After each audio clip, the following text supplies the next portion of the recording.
Fatigue, déprime, problème de peau ou libido, et si c'était hormonal? On voit ça tout de suite avec mes invités.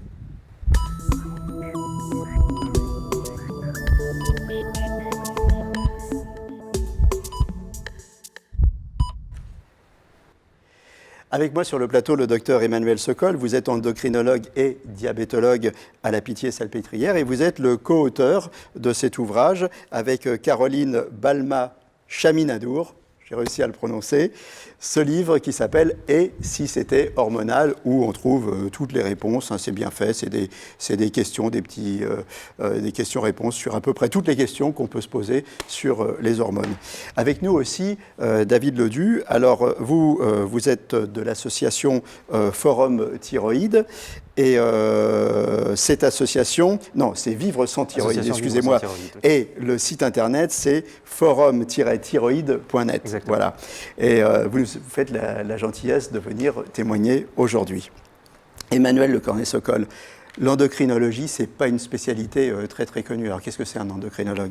Donc l'endocrinologue, ce n'est pas un endocrinologue. J'ai l'intention de prôner la bonne parole à personne. Je suis un peu glandologue, c'est-à-dire spécialiste des glandes et des maladies. Glandologue, j'ai dit. Et donc l'endocrinologie, c'est la spécialité des hormones. Et des glandes. Et des glandes, exactement. Et des glandes. Alors, les hormones, il faut dire que ça a un rôle énorme hein, sur tout le fonctionnement du corps. Ça régit quoi? L'appétit, le sommeil, la sexualité, tout? Oui, en fait, c'est un système de communication très complexe qui comporte des centaines d'acteurs. On en a à peu près une cinquantaine qu'on connaît bien et on en a décrit 18 dans le livre. Les hormones thyroïdiennes, l'hormone de croissance, les hormones féminines. C'est ça, parmi les hormones, il y a les vedettes. Hein. Il y a celles qu'on connaît, l'adrénaline, la DHEA, enfin, l'hormone de croissance que vous citiez. Puis il y en a plein qu'on ne connaît pas, hein, mais qui ont un rôle tout aussi important. Exactement. Absolument. La différence entre les glandes endocrines dont vous vous occupez et puis les glandes exocrines, c'est quoi?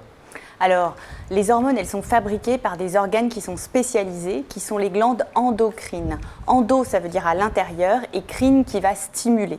Donc les hormones, ce sont des messagers qui vont passer dans le sang et qui vont aller donner des ordres à d'autres organes. Les glandes exocrines, elles fabriquent par exemple la bile dans l'intestin. Donc par exemple le pancréas, c'est un organe qui est double. À la fois il fabrique la bile pour bien digérer, mais il fabrique aussi des hormones, la fameuse hormone qu'on appelle l'insuline, qui va réguler le taux de sucre en association avec une autre hormone qui s'appelle le glucagon. Donc voilà un organe mixte par exemple. Et voilà. Alors, parmi les cas de consultation, on ne pouvait pas parler de tout. Donc, on a décidé de parler du hit parade, en quelque sorte, des consultations. Donc, on va parler de la thyroïde. 3 millions de personnes en France souffrent d'hyperthyroïdie. Voilà. Des problèmes féminins. Et puis, on va parler des problèmes de poids. Mais en premier, on va parler de la thyroïde avec vous, David.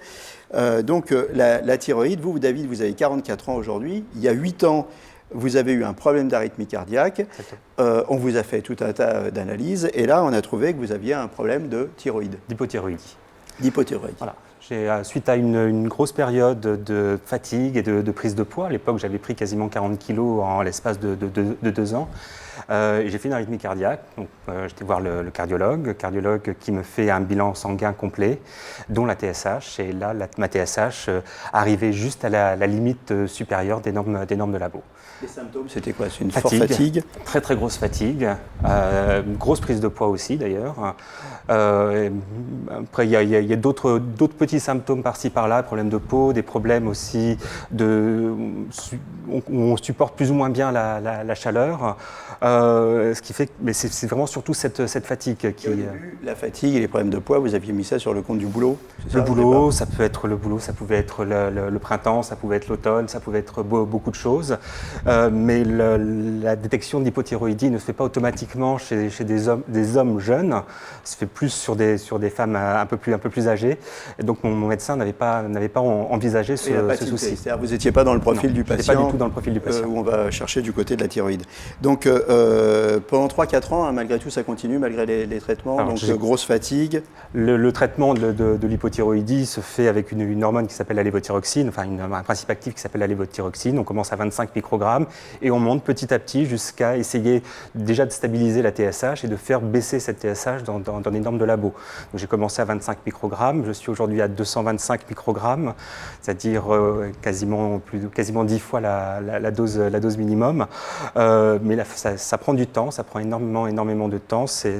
Contrairement à d'autres maladies où on ne va pas avoir d'amélioration immédiate, ça peut prendre effectivement plusieurs années. Ça a pris plusieurs années en ce qui me concerne. Entre-temps, vous avez fait un bypass ou quelque chose comme ça? Alors, pour perdre du j'ai poids, aussi fait un bypass pour perdre du poids, la pitié salpêtrière d'ailleurs. J'ai perdu 50 kilos. Aujourd'hui, comment ça va? Bien, beaucoup moins fatigué. Pour des raisons à la fois de stabilisation de ma TSH, pour des raisons aussi liées à mon travail qui n'existe plus d'une certaine façon, tant mieux. Donc le stress du travail... Parce que cette maladie, hein, ça vous a handicapé, vous avez été obligé de réduire votre temps de travail, puis même d'arrêter, c'est ça? À l'époque, j'en avais parlé avec mon employeur à l'époque, pour lui disant que j'étais très fatigué, qu'on m'avait détecté justement cette hypothyroïdie, et j'avais vu avec lui de façon à réduire mes horaires de travail, ne travailler que 4 jours par semaine. J'étais infographiste dans une banque, infographiste en présentation assistée par ordinateur. D'accord. Ok. Alors Emmanuel, en une minute, là on a bien vu que c'est compliqué hein, quand on a des problèmes de déséquilibre hormonal. Alors, la thyroïde, qu'est-ce que c'est? À quoi ça sert? Donc la thyroïde, c'est une petite glande qui est à la base du cou, là derrière votre nœud de cravate, Oui. Qui fait à peu près 20 grammes. Ah oui, moi je l'ai caché, la cravate. Mais j'en ai une. Oui, ça c'est sûr. Et donc qui fabrique des hormones thyroïdiennes qu'on appelle la T4 ou la T3. Le chiffre, en fait, ça correspond à des atomes d'iode, parce que ces hormones sont essentiellement composées d'iode, et elles vont réguler le métabolisme, c'est-à-dire la façon dont le corps va utiliser l'énergie. Et là, donc, comme dans le cas de David qui avait une hypothyroïdie, quand on manque d'hormones...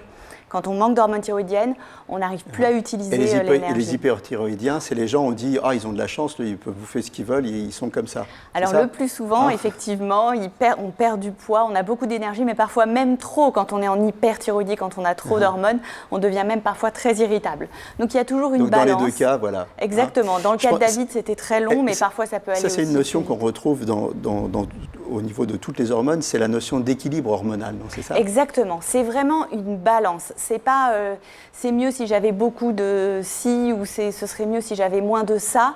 C'est vraiment une question de bon équilibre. Par exemple, pour vous citer, il y a une hormone qui régule l'eau dans le corps. Quand on en a trop, on stocke toute l'eau, et quand on n'en a pas assez, on perd toute l'eau du corps. Elle s'appelle l'ADH, cette hormone. Elle est toute petite, fabriquée là, à la base du cerveau. Donc celle-là aussi, il faut en avoir juste une quantité suffisante. Je n'ai pas beaucoup de cerveau, mais j'ai une base de cerveau. J'ai aussi de l'ADH. Alors... Bon, on avait dit qu'on parlait d'huile parade. On vient de parler longuement de la thyroïde. Les problèmes féminins. Alors, les problèmes féminins et les hormones, c'est intimement lié et on vient vous voir souvent pour ça. Alors, c'est quoi les problèmes féminins liés aux hormones? Alors, les ovaires fabriquent des hormones qu'on appelle les estrogènes et aussi une autre hormone qu'on appelle la progestérone. Les hommes, eux, ils fabriquent essentiellement de la testostérone. Les femmes sont plus compliquées. Elles ont deux hormones, estrogène et progestérone. Elles veulent toujours faire les malines. Et donc, ces hormones, elles vont être fabriquées de manière cyclique. Et parfois, ça peut dysfonctionner parce que c'est une balance. C'est le fameux cycle menstruel avec les règles, oui. tout ça. Et tout où ça monte, ça redescend, puis ça remonte beaucoup, puis ça redescend. Et donc, si ce cycle n'est pas parfait, ça peut causer des désagréments. Donc, par exemple, on peut ne pas avoir ses règles régulièrement.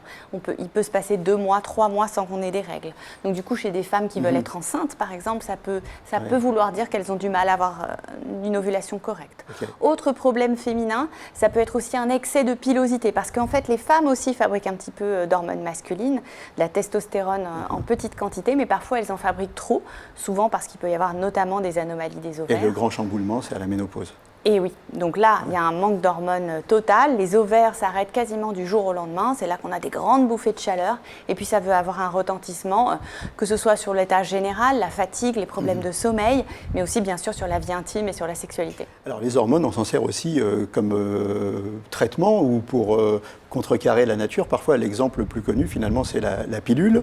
Et puis, puisqu'on parlait de la ménopause, il y a aussi les traitements hormonaux pour atténuer les effets de la ménopause, hein, c'est ça? Oui, exactement. Alors en fait, la pilule, c'est quoi? C'est des hormones qui sont très proches des hormones qui sont fabriquées naturellement, qui ont été modifiées. Donc c'est des hormones chimiques, mais en fait qui vont bloquer les ovaires et permettre quand même de conserver un cycle très proche du cycle naturel, mais en empêchant l'ovulation.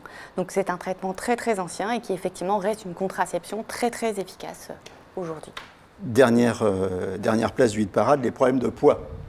Oui, donc le surpoids, essentiellement, qui est un très grand problème de société, et toutes ses conséquences, et notamment il faut parler du diabète et du cholestérol, et ça aussi, le spécialiste du surpoids et du diabète, c'est l'endocrinologue. Pourquoi? Parce que d'une part, il y a les hormones qui régulent le taux de sucre et qui peuvent moins bien fonctionner, l'insuline dont je vous ai parlé tout à l'heure, mais dans les hormones du poids aussi, il y en a toute une série qui vont avoir une influence sur les graisses. Donc, par exemple, il y a la leptine qui est fabriquée par notre graisse, qui normalement est censée moduler notre appétit, mais malheureusement, avec l'alimentation qu'on a actuellement, elle n'arrive pas à bien agir et du coup, ça peut entraîner un excès de poids. Justement, on arrive presque au terme de l'émission, l'alimentation, on en parle. Il y a des trucs dont on parle de plus en plus qui perturbent tout ce système hormonal, ça s'appelle les perturbateurs endocriniens. Oui, donc il existe des substances qui sont fabriquées donc, dans les produits industriels, que ce soit alimentaires ou pas d'ailleurs, qui vont aller modifier la façon dont les hormones fonctionnent. Une hormone, c'est un messager qui circule dans le sang et qui va se fixer à un récepteur pour pouvoir agir. Si ce récepteur est modifié ou qu'il y a une autre substance qui vient qui se met à sa place, ça perturbe le système hormonal. Les plastiques sont de très grands pourvoyeurs, les pesticides sont des grands perturbateurs endocriniens et certains médicaments. Dernier chapitre, cancer et hormones. Alors, cancer et hormones, l'une des raisons pour lesquelles aujourd'hui il y a probablement de plus en plus de cancers du sein et de l'utérus et de la prostate, et de la thyroïde, c'est probablement, oui, lié à des perturbateurs endocriniens. La thyroïde aussi, on se pose beaucoup de questions. Probablement que même les bébés in utero ne recevraient pas suffisamment d'iode, probablement par le biais des perturbateurs endocriniens, ce qui pourrait entraîner également des dysfonctionnements de la thyroïde aussi. Il nous reste 1 minute, David. Qu'est-ce qu'on trouve sur ce forum? Et pourquoi c'est important d'aller vous voir? Ce forum de discussion est un forum qui remet le patient au centre de la discussion, justement, sur les problèmes thyroïdiens, hypothyroïdie, hyperthyroïdie, les cancers thyroïdiens, les nodules thyroïdiens aussi. Quand les gens arrivent, qu'on leur dit qu'ils ont un cancer, beaucoup commencent à paniquer, mais comme souvent les endocrinologues disent que le cancer de la thyroïde est un, entre guillemets, bon cancer, mais pour eux, il y a le mot cancer derrière. Donc là, on est là pour répondre à leurs questions, non pas pour se substituer aux médecins, mais pour répondre à leurs questions et surtout les rassurer. On rappelle l'adresse du forum. Forum-thyroïde.net. Voilà. Association Vivre sans thyroïde. Voilà, Association Vivre sans thyroïde. Je vous remercie tous les deux d'être passés sur le plateau. Docteur Emmanuel Sokol, Sokol, je rappelle que vous êtes co-auteur du livre « Et si c'était hormonal ?» Merci. À très bientôt pour un nouveau numéro de Capital Santé. Et d'ici là, portez-vous bien.